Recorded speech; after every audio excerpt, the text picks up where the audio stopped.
Alam mo, puro lang kumpare ang bibig mo eh. Siguro, may gusto ka sa kanya, no? What? At may nangyari na siguro sa inyo.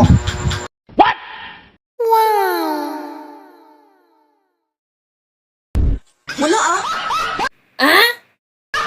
Huwag mo pagsilusan kumpare mo. Mas lamang ka naman kaysa kanya. Bakit?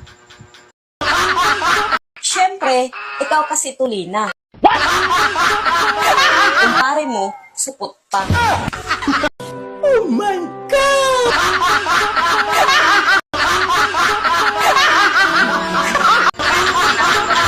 Lupo ka. Bakit mo alam na supot si kumpare?